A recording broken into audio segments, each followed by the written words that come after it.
उसमें से मैं भी हूं। ओवर थिंकिंग करना, हाय वो मेरे बारे में क्या सोच रहा है, हाय वो मेरे बारे में क्या सोच रही है, पता नहीं उसको मेरे बारे में क्या है, पता नहीं मेरा बॉयफ्रेंड क्या सोच रहा है, पता नहीं मेरी गर्लफ्रेंड क्या सोच रही है। कई लोग ओवर थिंकिंग में मर जाएंगे। अरे लोग गए भाड़ में, काहे टेंशन लेते हो।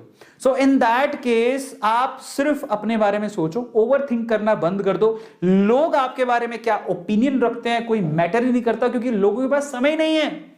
क्या लोगों के पास आपको सोचने और समझने का समय है? क्या यही उनकी जिंदगी का सार है? क्या यही बचा उनकी जिंदगी में? कई लोग तो मतलब मर गए कि वो क्या सोच रहा है। अरे कुछ नहीं सोच रहा, वो टाइम ही नहीं है उसके पास। समझ रहे हो, किसी के पास टाइम नहीं है, तुम्हारे पास भी टाइम नहीं है। So try to understand, you have to think only about need and your target. Why you are thinking so much?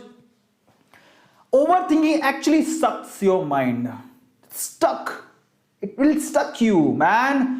Do not get in overthinking. हमको ज्यादा सोचने का ही नहीं है, जितना जरूरत है उतनी ही सोचने का। सो ये ओवरथिंकिंग की वजह से भी दिमाग बहुत ज्यादा खराब होता है। सो प्लीज अवॉइड करो। उसका तरीका क्या है? अच्छे गाने सुन लो, अपने काम पे लग जाओ, जो काम तुम्हारा है वो कर लो, तुम्हारा जो पेंडिंग वर्क है वो करो, तुम्हारे टारगेट पे ध्यान दो, और जो ओवरथिंक करने को मजबूर कर रही है चीज अगर ज्यादा ही कर रही है तो मॉम डैड से बात करो।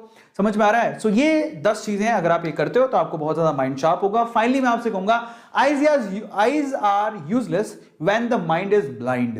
बेसिकली ये कहने की कोशिश हो रही है कि अगर आप दिमाग से ही पैदल हो तो आपकी जो आंखें ना वो भी किसी काम की नहीं है।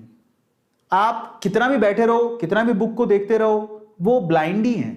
एक तरह से आपके पास आंखें हैं तब भी आप लोग उसका इस्तेमाल नहीं कर पा रहे हो, अगर आप अपने माइंड को इस्तेमाल नहीं कर पा रहे हो। आपने कभी फोकस किया है? आपने कभी ध्यान देना आप कि आपके हाथ में बुक है, फिर भी आपके हाथ में आपकी आंखें भी उस बुक के ऊपर ही होंगी, लेकिन अगर आप लोगों के दिमाग में कुछ और चल रहा है तो आपका